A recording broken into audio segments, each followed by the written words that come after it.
அன்பா பேசுவோம். ஆமா, காலையில 10 நிமிடம்லாம் ஆசிரியரை பத்தி சொல்ல பத்தாது. நானே இளங்கோ ஐயாவை கேட்டுக்கிறேன். எங்களுக்கு இன்னும் டைம் பத்தலைங்க. நீங்க தான் டைம் ஏற்பாடு பண்ணி கொடுக்கணும். ஆசிரியர் தான் பேசிட்டே இருப்பாங்க.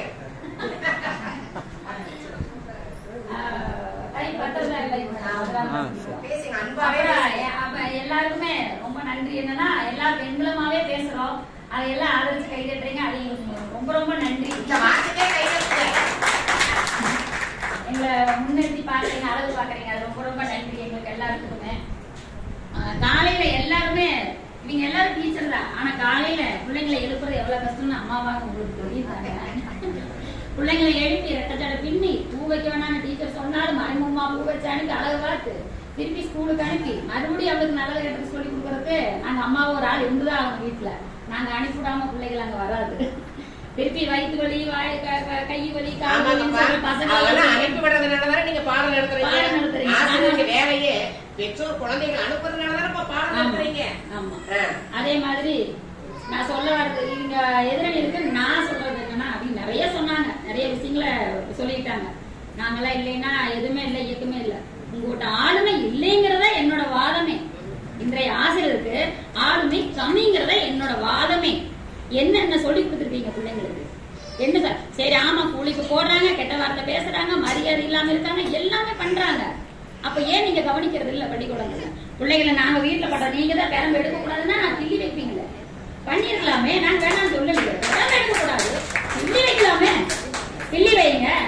சரிங்க, நட்பு நட்பு நீங்க தான் நட்பு கொண்டாடுறீங்க. நான் நட்பு கொண்டாடுறீங்கன்னு சொன்னா நான் ஏத்துக்கவே மாட்டேன். நான் 2 பசங்க நல்லா படிக்காத பசங்க 2 பசங்க சுத்திட்டு இருக்காங்க, முதல்ல அவங்க பிரிச்சு வைக்கிறதே இந்த ஆசிரியர்கள் தான். படிக்க கூடாது, ஒன்னா சுத்தாதீங்க அப்படின்னு. அதுலயும் ஆண் பெண் நட்பு இருந்தா சுத்தமாவே ஆகாது. இன்னைக்கெல்லாம் நாங்க கொஞ்சம் முன்னுக்கு வந்துட்டோம். இன்னைக்கெல்லாம் நாங்க கொஞ்சம் யோசனை. ஆமா, எங்க வீட்டு கிழவிகளெல்லாம் சமாளிச்சுட்டோம். ஆனா அந்த ஆசிரியர்களால சமாளிக்க முடியல. ஆண் பெண் ஏன் ஒன்னா உட்கார்ந்து இருக்கிறாங்க? உங்களாலதாங்க இந்த பிரச்சனையே வருது. எப்பவுமே ஆசிரியர்களால எப்பவுமே அவன் பேசாம பசிக்கு சாப்பிட்டு இருக்கான், இன்னொரு பொண்ணு வந்து பக்கத்துல இருந்து ஜூஸ் இது வாங்கி குடிச்சுக்கிட்டு இருக்கோம். அந்த பையன் நிக்கிறாங்க, உனக்கு என்ன வேலை? இந்த ஆசிரியர்கள் மிரட்டுறது. அம்மா ஜானகி அவங்க 2 பேர்த்தையும் சேர்த்து வச்சு கிளாஸ்ல உட்கார வச்சுட்டாங்க, அவங்கள வெளியே இருப்பிடுவாங்க. ஆமா, அதுல நல்ல மாணவர்களும் இருக்கிறாங்க, நல்ல ஆசிரியர்களும் இருக்கிறாங்கன்னு தான் நான் சொல்ல வரேன். நல்ல ஆசிரியர்கள் எப்படி இருப்பாங்க தெரியுங்களா? பகுத்தறிவை சொல்லி கொடுத்துருப்பாங்க, சமத்தை சொல்லி கொடுத்துருப்பாங்க. ஆண் பெண் பேசினா தப்பு இல்லைங்கிறத நீங்க சொல்லி கொடுக்கறத எங்க கத்துக்கு தாங்க வந்திருக்கிறாங்க. நல்லா படிக்கிற பிள்ளைங்களை பக்கத்துல உட்கார வச்சு தங்கமே செல்லமே பாடம் நடத்த வேண்டியது. நல்லா படிக்கிறவங்களே தூக்கி கூட கடைசி இதுல ஒரு பேசனா போச்சு போல. நாங்களாம் லாஸ்ட் பெஞ்ச்.